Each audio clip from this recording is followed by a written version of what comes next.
In this lesson, let's talk about an extended technique that helps you reach more notes than are under your hand in a given position. So let's take second position, for example. You've got these harmonics under your hand and these notes on the G string.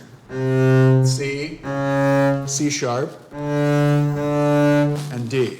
But let's say you want to grab a B natural or a half step below where your first finger is, but you don't want to shift out of that position to get it. Well, you can use a technique called pivoting. In a pivot, what you do is you plant your thumb behind the neck. The thumb should always stay exactly where it is, and you just move the hand back to catch that note. So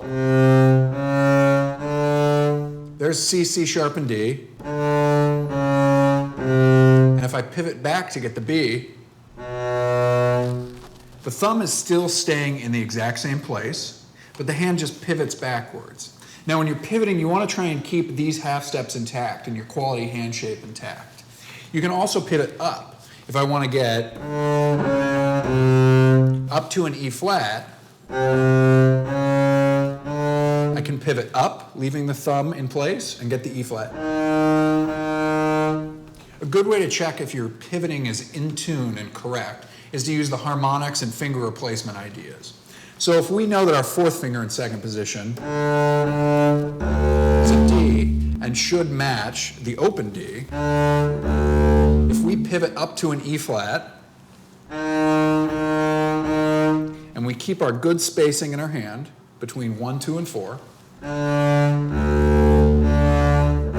the second finger should be a D natural. The same works the other direction with a harmonic. For example, if I play D, C sharp, and C, and I want to go back for a B, I should be able to catch this harmonic right over top of where that finger's landing.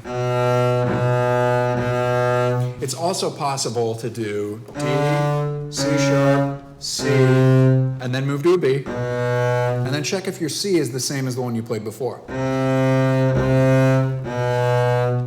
This technique will allow you to get more notes under your hand without having to actually shift all the time. Because shifting is so frequent on the double bass, this technique gives you a way to not have to do that as frequently if you just need access to half steps around the position that you're in.